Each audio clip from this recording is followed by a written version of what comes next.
আর্জেন্টিনার খেলোয়াড় তোর প্রিয় হলো কেমনে বেঈমান?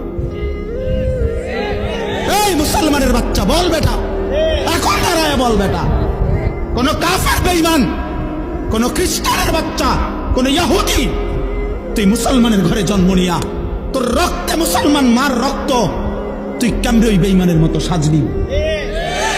এই বেহায়া বল বেহায়া, তোদের যাদের চুলের কুম বল বেটা, এখন দাঁড়া। ওই বেঈমান তোর পছন্দ হইল কেন? তোর রক্ত ইসলাম নাই বেটা? তোর মা মুসলমান না? তোর বাপ মুসলমান না বেটা? তোর দাদা দাদি মুসলমান না? ওরা সব বোকা, তুই চালাক হয়ে গেছ বেটা, তুমি পণ্ডিত হয়ে গেছ। কোন বেঈমানের অংশগ্রহণ করলা? কেন সাজলা বেঈমান? তোমার নবী নাই, তোমার রাসূল নাই, তোমার আল্লাহ নাই, তোমার নবী সাল্লাল্লাহু আলাইহি সাল্লাম চুল রাখে নাই? কথা বলে না কেন? আল্লাহর নবীর চুল ছিল কিনা? নবীজির চুল মোবারক ছিল কিনা? তিনি চুল রাখতেন কিনা? তো তিনি কেমনে সাজলেন? এটা আমার পছন্দ হয় না কেন? নবীর সাহাবী সোয়া লাখের চাইতে বেশি সাহাবী, লক্ষের চাইতে, ওনাদের চুল ছিল না মাথায়? তো ওনাদের চুল কেমন ছিল তার কোনো বর্ণনা নাই কিতাবে? তো তুমি দেখো না এটা? তোমার ধর্মকে তুমি এত বড় বেইজ্জতি করলা কেন?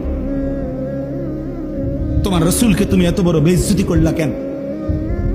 তুমি যদি নবী সাল্লাল্লাহু আলাইহি সাল্লামের কাছে আমলনামা দিয়া বলো যে ইয়া রাসূলুল্লাহ, এই যে আমি আনিসুর রহমান, আমার সুপারিশটা আপনি করেন হাশরের ময়দানে, এই যে আমার আমলনামা, আল্লাহ নবী সাল্লাল্লাহু আলাইহি ওয়াসাল্লাম যদি আমলনামা উল্টাইয়া দেখবে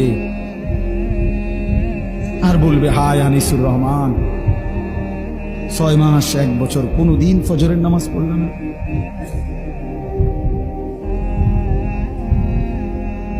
আমার উম্মত, আমি 23টা বছর চোখের পানি ফেললাম, আমি কত পাথরের আঘাত সইলাম, আমি ক্ষুধার কষ্টে পেটে পাথর বাঁধলাম, আমি দান দান শহীদ করা রক্ত নিয়ে ময়দানে বেহুশ হয়ে পড়েছিলাম, আমি সারা রাত দাঁড়িয়ে চোখের পানি ফেলে তোমাদের জন্য, উম্মতের জন্য কেঁদেছিলাম, বিনিময়ে এই আমলনামা? 30 বছর তুমি মুসলমান সুদ খায়,